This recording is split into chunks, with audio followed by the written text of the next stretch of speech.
जब हम बौद्ध इतिहास के साथ ही ब्राह्मणी पौराणिक कथाओं का भी गहराई से अध्ययन करते हैं, तब हमें यह बात बिल्कुल स्पष्ट हो जाती है कि जिसे हम ब्राह्मणी पौराणिक कथाएं कहते हैं, असल में वह बौद्ध इतिहास का विकृतीकरण ही है। अगर ब्राह्मणी पौराणिक कथाएं ये बौद्ध इतिहास का ही विकृतीकरण है, तो फिर उन कथाओं में वर्णित ब्राह्मणों के आराध्य भी बौद्ध इतिहास के आराध्यों का ही विकृतीकरण है। ऐसा ही ब्राह्मणों का एक आराध्य परशुराम है, जिसके बारे में ब्राह्मणों ने लिख रखा है कि परशुराम त्रेता युग में हुए थे। और खास बात यह है कि ब्राह्मणों का त्रेता युग भी बौद्ध इतिहास की नकल और विकृतीकरण ही है। त्रेता युग का जो बौद्ध इतिहास है वह इस प्रकार से है। बुद्ध के सद्धर्म के प्रचार की वजह से हर तरफ सत्य का ही बोलबाला था। इसलिए ही बुद्ध को सत्या और सतनाम भी कहा जाता था। और यही कारण है कि बुद्ध के सत्य धर्म और बुद्ध के सत्या और सतनाम की वजह से ही पहले युग को सतयुग कहा गया था। सतयुग के बाद त्रेता युग है और त्रेता युग को दूसरा युग कहा जाता है। युगों के क्रम में दूसरा युग होने के बावजूद भी इस युग को त्रेता युग कहने के पीछे बौद्ध इतिहास है। और वह इतिहास इस प्रकार से है। बुद्ध के महापरिनिर्वाण के बाद मगधराज अजातशत्रु द्वारा प्रथम बौद्ध संगीति का आयोजन किया गया था। प्रथम बौद्ध संगीति में 3 अर्हत बौद्ध भिक्खु काश्यप, उपाली और आनंद द्वारा 3 पिटकों का संगायन 3 महीने में किया गया था। और खास बात यह है कि संस्कृत में त्रेता का अर्थ 3 चीजों का संग्रह ही होता है। बौद्ध इतिहास की सभी महत्वपूर्ण घटनाएं 3 की संख्या में घटित होने की वजह से ही क्रम में यह दूसरा युग होने के बावजूद भी इसे त्रेता युग कहा गया था। और इसी त्रेता युग में परशुराम का होना भी बताया गया है। तो अब सवाल यह है कि जिसे परशुराम कहा जाता है, असल में वे कौन थे? परशुराम का असली इतिहास समझने के लिए हमें बौद्ध धर्म के उस इतिहास को ठीक से समझना होगा जिसे सिंबोलिज्म यानी प्रतीकवाद कहा जाता है। बौद्ध धर्म के ऐतिहासिक व्यक्तियों को प्रतीकों के माध्यम से भी दर्शाया जाता था। और वह प्रतीक कोई व्यक्ति, प्राणी या कोई वस्तु भी हो सकती थी। जैसे कि दशरथ जातक कथा में बुद्ध को दर्शाने के लिए प्रतीक के रूप में एक व्यक्ति का उपयोग किया गया था जिसे राम कहा गया था। असल में राम यह कोई ऐतिहासिक व्यक्ति नहीं है, बल्कि बुद्ध का ही प्रतीकात्मक रूप है। दशरथ जातक कथा की तरह ही कई अन्य जातक कथाओं में बुद्ध के प्रतीकात्मक रूप के तौर पर पशु और पक्षियों का भी इस्तेमाल किया गया था। बुद्ध की तरह ही बौद्ध इतिहास से जुड़े हुए अन्य अरहतों, थेरों और महाथेरों को भी उनके गुण और कर्म के अनुसार प्रतीकों के माध्यम से भी दर्शाया जाता था।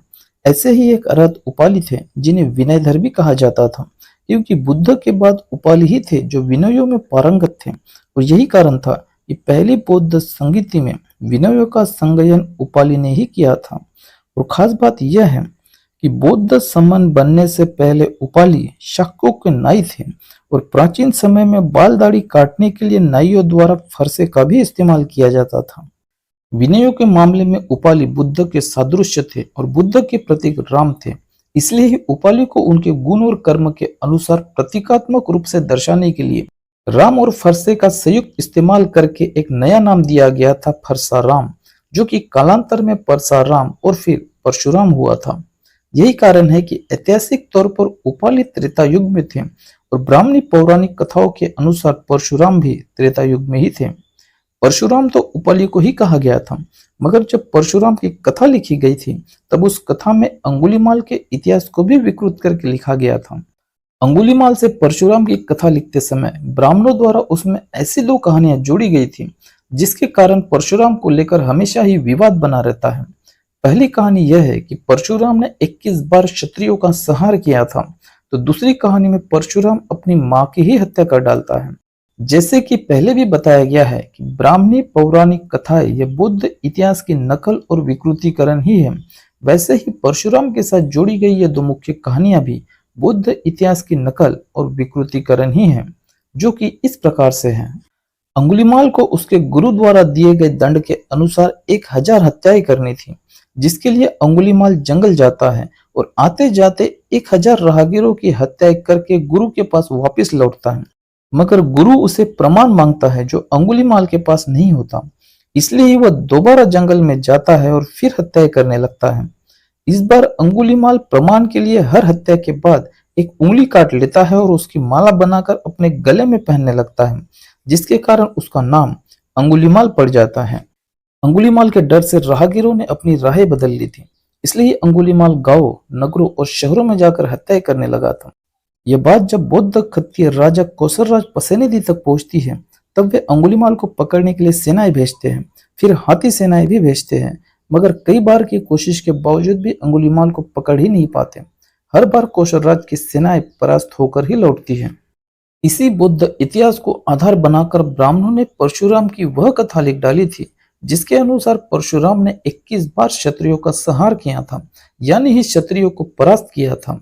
अंगुलीमाल द्वारा बौद्ध क्षत्रिय राजा पसेनदी की सेना को परास्त करने को ही ब्राह्मणों ने 21 बार क्षत्रियों का संहार लिख डाला था। इसी कहानी को और विस्तारित करते हुए कहा गया था कि परशुराम ने संपूर्ण धरती को ही क्षत्रिय विहीन कर डाला था, और उसके बाद जो क्षत्रियों की उत्पत्ति हुई थी वो ब्राह्मणों से हुई थी, ऐसा भी कहा गया था।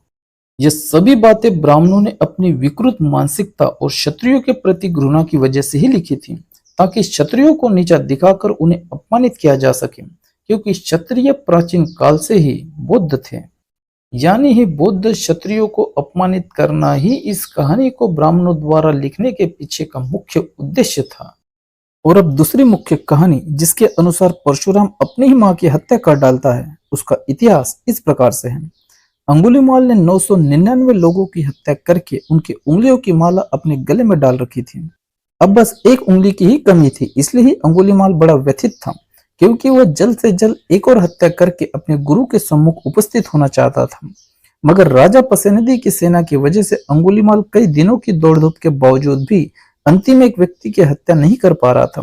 इसलिए उसने निश्चय किया था कि आज मुझे जो कोई भी पहला व्यक्ति मिलेगा, उसको मारकर मैं अपनी माला पूरी करूंगा।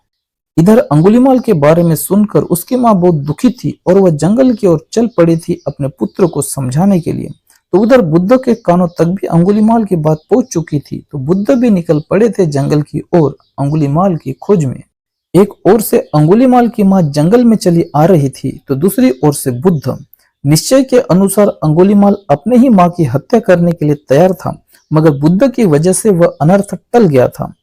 जो अनर्थ बौद्ध इतिहास में टल गया था, उसी अनर्थ को ब्राह्मणों ने अपनी ब्राह्मणी कथा में परशुराम के हाथों होते हुए लिख डाला था, यानी ही परशुराम के हाथों अपने ही मां की हत्या की कहानी ब्राह्मणों ने लिखी थी। और अब सबसे महत्वपूर्ण बात यह है कि परशुराम की कथा लिखने के लिए उपाली और अंगुलीमाल को ही क्यों चुना गया था। इसका मुख्य कारण यह था कि उपाली और अंगुलीमाल दोनों बौद्ध शमन बनने के पहले शस्त्र के रूप में फरसे का इस्तेमाल करते थे। उपाली बाल दाढ़ी काटने के लिए, तो अंगुलीमाल उंगलियां काटने के लिए। इस तरह से बौद्ध इतिहास की नकल और विकृतीकरण करके ब्राह्मणों ने अपने पौराणिक पात्रों को तैयार किया था, और उन पात्रों को आधार बनाकर ब्राह्मण झूठी शिकी बगाड़ते रहते हैं कि ब्राह्मण श्रेष्ठ और पराक्रमी थे, मगर असली इतिहास में तो ब्राह्मण श्रेष्ठ और पराक्रमी बिल्कुल भी नहीं थे। ब्राह्मण तो बस खुद के द्वारा लिखी गई कथा कहानियों में ही श्रेष्ठ और पराक्रमी थे।